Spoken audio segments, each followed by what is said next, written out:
Hi there.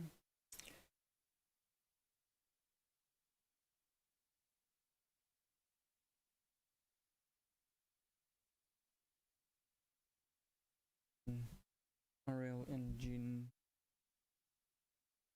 tutorials.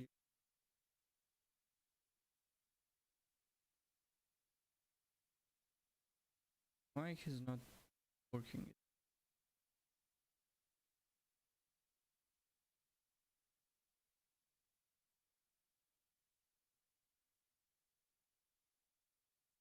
My mic is not working. Mike! Mike! Oh no, let's give it some. Now it's working? Oh, I don't even know. I can never get. I can never handle that. Okay, let's see here. So, nearby realistic interior types of lights. Yeah, let's start.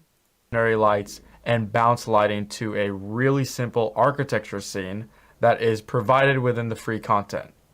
Now, we're specifically using an architecture scene because we're going to light it in a way where it's impossible or would look really bad if we lit the scene with only movable lights. So hopefully it will get the point across why global illumination and static lights are so powerful and why you should be using it, even if it can be a little bit harder than just sticking with movable lights. So back in Unreal Engine, to actually open my scene, I'm going to go to Lighting Example, Maps, and go to ArchViz Room. I already have ArchViz Room open, and when you open it, you'll notice pitch blackness, darkness. That's because we're going to be lighting this scene from scratch. So to actually see my scene, I'm going to come up here to Lit and select Unlit. And in the middle, we have some basic furniture. To the right, we have a door. And right behind us, we have a window. This window is where all the lighting will actually be coming in and filling up my room. So I'm going to come back to lit, and then I'm going to add in a sky. So click on sky and atmosphere, drag it in, and we don't see it because again we need a directional light to drive our sky and atmosphere. So I'm going to drag in a directional light and rotate this in a way that's so I know the directional light isn't going into my window because I want to demonstrate what indirect lighting can do. And within this directional light, make sure you check atmosphere / fog sunlight to actually get that sky here. And then within here, I'm now going to add a skylight. So drag it in, and now that light from the sky will be coming into here and bouncing around. Oh, wow. So this is set to preview to again remind us, hey, we're using static lighting right now, but you haven't baked your lighting yet. So let's bake it and let's build it. But before I build it, I want to click on this arrow. And for architecture, for anything where you want a more high fidelity build, you want to come to lighting quality and select medium, not preview. So now pressing build. Now that the build is complete, I can immediately tell that this looks amazing. Just kidding, this looks absolutely disgusting. I don't even know what's happening right now. There's so many errors. If we zoom in here, we can see black splotches everywhere and even some weird patches of light. This is the part where we're going to have to start optimizing our build to make sure that we have the nicest quality baked lighting possible. Huh.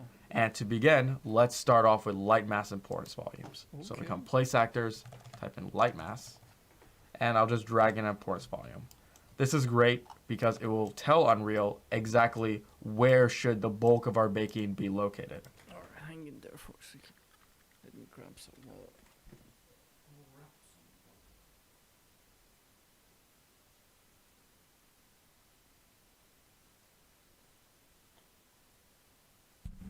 There we go.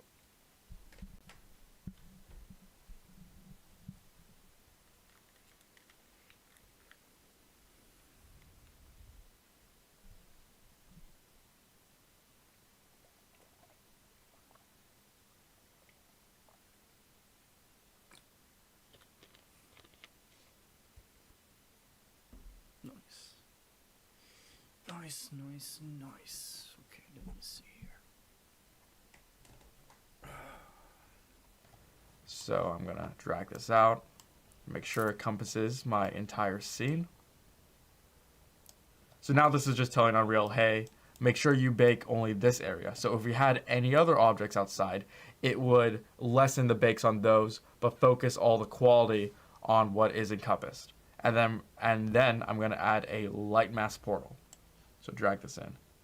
So again, what light mask portals are doing is it's going to tell all the lights, all the photons, to focus their energy into this area. And since we know the majority of our lighting will be from this window, we want all the photons to be focused at this window. And this will help eliminate a lot of that splotchiness. So I want to make sure the portal encompasses my entire window. It doesn't have to be 100% accurate. It could just be a bit accurate, or accurate enough. There we go. And let's build it. And again, reminder, make sure you build on medium quality. Pressing G to get rid of all these icons, and immediately we'll notice such a better bake. And it's already getting a lot more realistic feel to it. And we got rid of all those black splotches, but there still are some black splotches, and we'll get rid of them in a bit.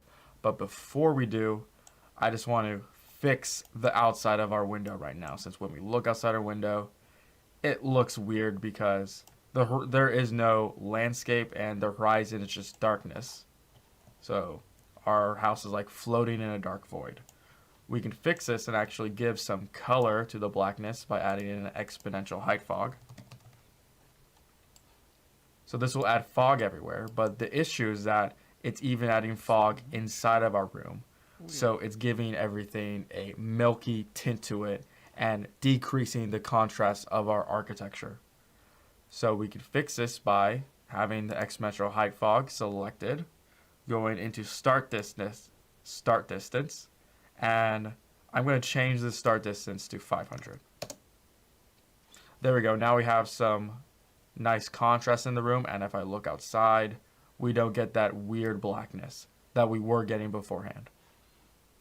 Now, this is probably the best representation of why exposure can be so helpful to adding an extra level of realism to your architecture. So if I'm in my room right now, we can see everything is nice and light, but as soon as I go outside the building and look into the window, everything gets darker. Go back in, lighter.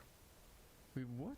So this is exposure, and I actually really like this effect because if you've ever been outside in real life and then you decide to look into a window, you'll see everything appears so much darker. And then when you actually go into that building, everything lightens up. So I'm going to keep exposure the way it is.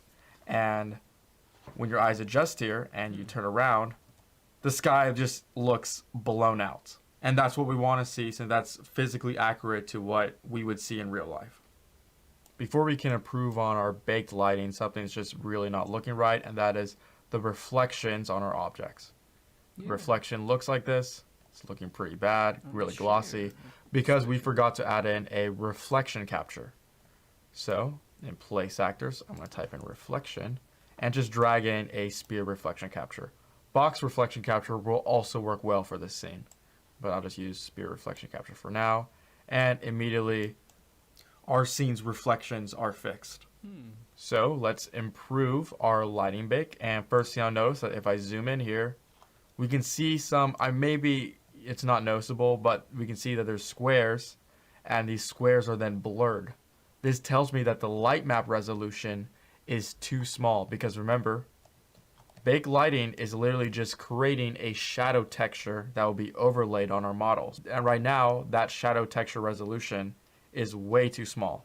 So if I click on this wall, and then if I scroll down to lighting, we can see that we have a overridden light map res option. If I check this, I can see that the light map resolution is right now 64 pixels or 64 pixels. That is way too small. So I'm just going to bring this up to 512. And now if I press build, we will notice immediately those black splotches are gone because we increase the texture resolution. But if I zoom in really close, we can see those black splotches never really left, but they're now smaller and more accurate to what the shadows would actually be in real life. What I will do now is go through all the objects in my scene and change their light map resolutions, just like what I did on the wall. But this can be a bit of a hassle, since then I have to click on an object, scroll down, and check what their light map res is, because on some objects, I may not have to increase their resolution.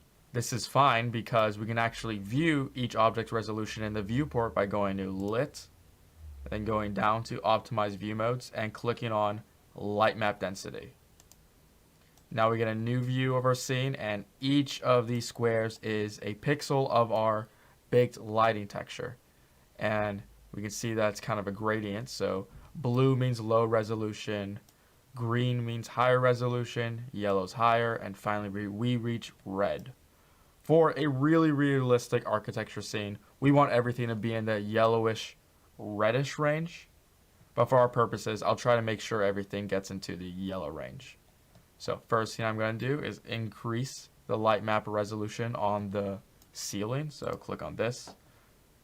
Override light map res. I'm just going to change this to 128 or 256.